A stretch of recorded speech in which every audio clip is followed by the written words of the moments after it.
తెలంగాణ ముఖ్యమంత్రి రేవంత్ రెడ్డి మాజీ మంత్రి ఎర్రబెల్లి దయాకర్కి రిటర్న్ గిఫ్ట్ ఇవ్వబోతున్నారా?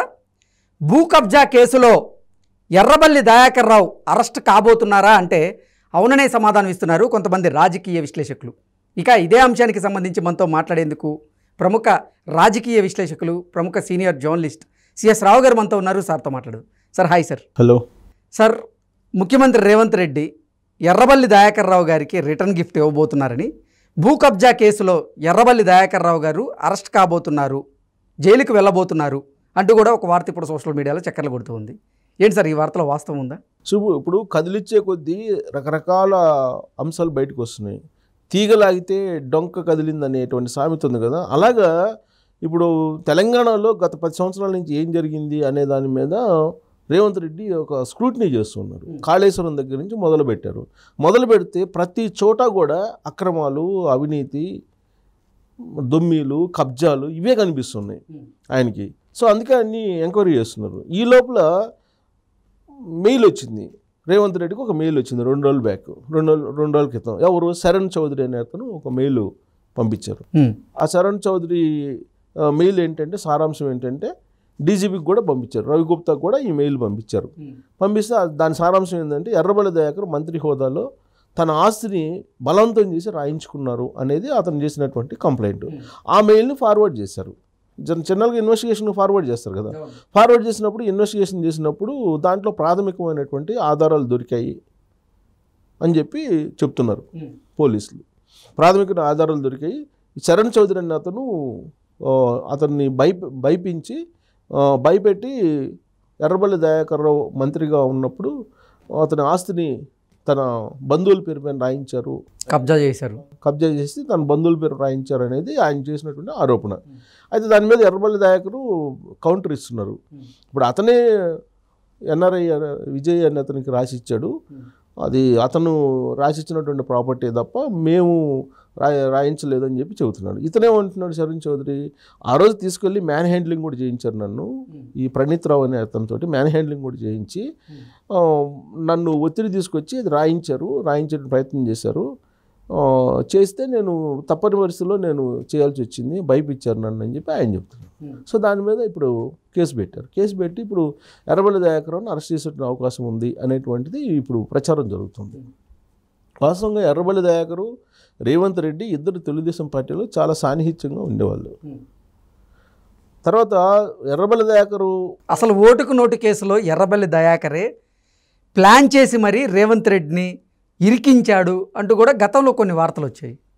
దీని మీద రకరకాల ఒపీనియన్స్ ఉన్నాయి. ఓటుకు నోటు కేసుకు సంబంధించినటువంటి దాంట్లో చాలా ఒపీనియన్స్. అసలు మొదట ఓటుకు నోటు కేసులో అక్కడికి వెళ్లాల్సింది ఎర్రబెల్లి దయాకర్, కానీ ఆయన చాకచక్యంగా వ్యవహరించి రేవంత్ రెడ్డిని పంపించి మరి ఆ ఇన్ఫర్మేషన్ అప్పటి అధికారులకి ఇచ్చారంటూ కూడా ఒక వార్త అయితే మనం గతంలో చూసాం.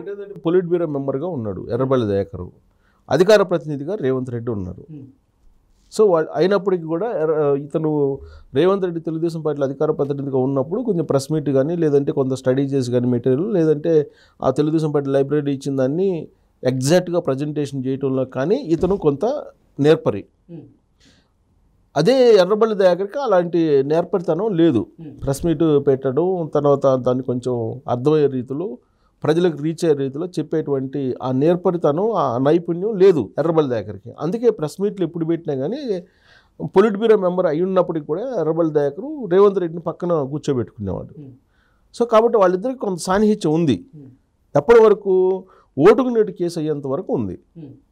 ఓటుకు నోటు కేసు అయిన తర్వాత ఎర్రబెల్లి దయాకర్ వెళ్ళిపోయాడు టీఆర్ఎస్ పార్టీకి వెళ్ళిపోయాడు.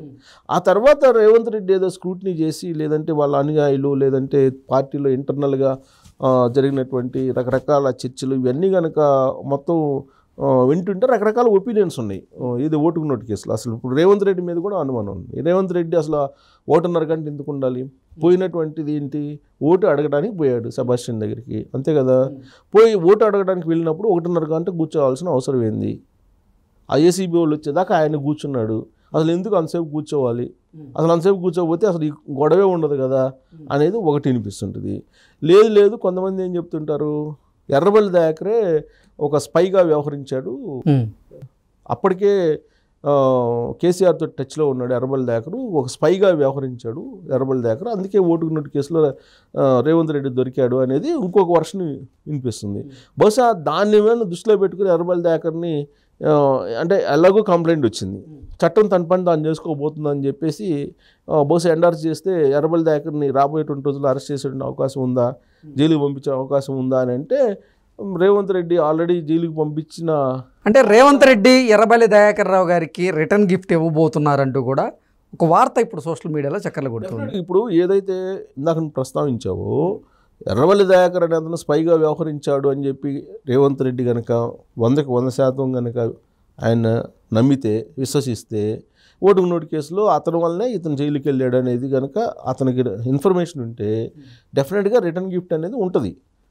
ఎందుకంటే రేవంత్ రెడ్డి ఎందుకు ఊరుకుంటారు, ఎవరైనా రేవంత్ రెడ్డి ఎవరైనా ఇప్పుడు అధికారంలో ఉన్నాడు, ప్లస్ కంప్లైంట్స్ ఉన్నాయి, కంప్లైంట్స్ ఉన్నప్పుడు ఎందుకు క్షమించి వదిలిపెడతారు, వదిలిపెట్టరు కదా, వదిలిపెడితే అది నాయకుడే గారు, వదిలిపెడితే నాయకుడు, అలా వదిలిపెట్టే చంద్రబాబు నాయుడు నాయకుడు కాకుండా పోయాడు. ఇప్పుడు చంద్రబాబు నాయుడు కనుక వదిలిపెట్టకుండా ఉంటే కేసీఆర్ కానీ వీళ్ళందరూ ఇప్పుడు కనిపిస్తున్నటువంటి వాళ్ళు ఎవరు రాజకీయంగా ఎదిగి ఉండేవాళ్ళు కాదు. చంద్రబాబు నాయుడు క్షమాగుణం ఎక్కువ కాబట్టి ఆయన వదిలిపెట్టారు. వదిలిపెట్టినందువల్ల ఇప్పుడు చంద్రబాబు నాయుడు మీదనే ఏకమైకై కూర్చున్నారు. వీళ్ళందరూ శిష్యులే కదా చంద్రబాబు నాయుడు, ఏకమైకై కూర్చున్నారు. సో అలాంటి పొరపాటు రేవంత్ రెడ్డి ఎందుకు చేస్తాడు, చేయడు. రిటర్న్ గిఫ్ట్ ఖచ్చితంగా ఇస్తాడు, ఏది అది నిజమైతే. ఇప్పుడు టోటల్గా ఒక ప్రచారం ఉంది ఏంటి, ఆయన స్పైగా వ్యవహరించాడు, ఆ స్పైగా వ్యవహరించబట్టే రేవంత్ రెడ్డి జైలుకి వెళ్ళాడు అనేది కదా.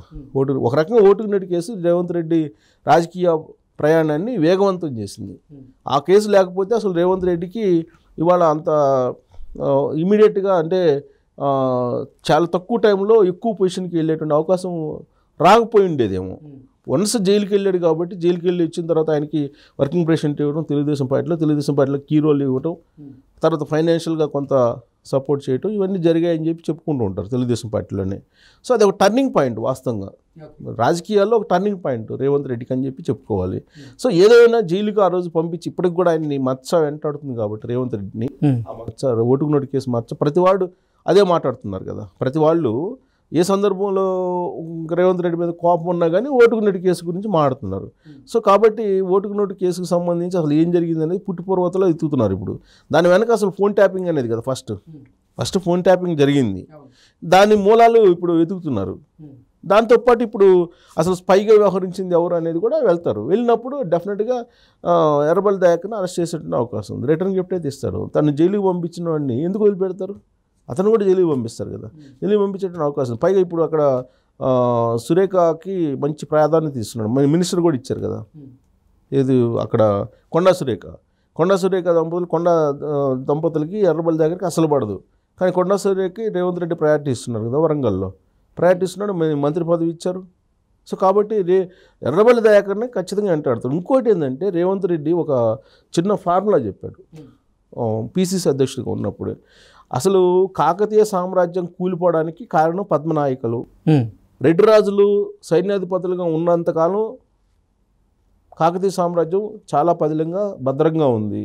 ఎప్పుడైతే పద్మనాయకులు వచ్చారో ఎన్నుపోటు పొడిచారు. పద్మనాయకులు అనే వాళ్ళని నమ్మకూడదు, పద్మనాయకులు అనేవాళ్ళు రెడ్డి రాజులు కాదని చెప్పేసి సైన్యాధిపతులుగా ఎప్పుడైతే మారారో కాకతీయ సామ్రాజ్యంలో, అప్పుడే కాకతీయ సామ్రాజ్యం కూలిపోయిందని చెప్పి ఒక ఈక్వేషన్ చెప్పుకుంటూ వచ్చాడు ఎలక్షన్ ముందు. చెప్పి ఆ పద్మనాయకుల వారసత్వమే ఇప్పుడు కేసీఆర్ అంటాడు ఆయన. కాబట్టి కేసీఆర్ అనే వాళ్ళని నమ్మకూడదు, కేసీఆర్ని కల్వకుంట్ల ఫ్యామిలీని అని చెప్పి చెబుతూ సోనియా గాంధీ నమ్మి మోసపోయారు, బీఆర్ఎస్ పార్టీని విలీనం చేస్తాను కాబట్టి ఎవరు నమ్మకూడదు అనేది ఆయన కాన్సెప్ట్. ఆ కాన్సెప్ట్లో వెళ్తే మాత్రం వీళ్ళందరూ జైలుకి వెళ్ళడం ఖాయం, దాంట్లో డౌటే లేదు. అంటే ఆయన అంటే ఆ విధంగా అతని థింకింగ్ ఉంటుంది కాబట్టి వీళ్ళని అరెస్ట్ చేసి లోపల వేసేటువంటి ఛాన్సెస్ ఉన్నాయి.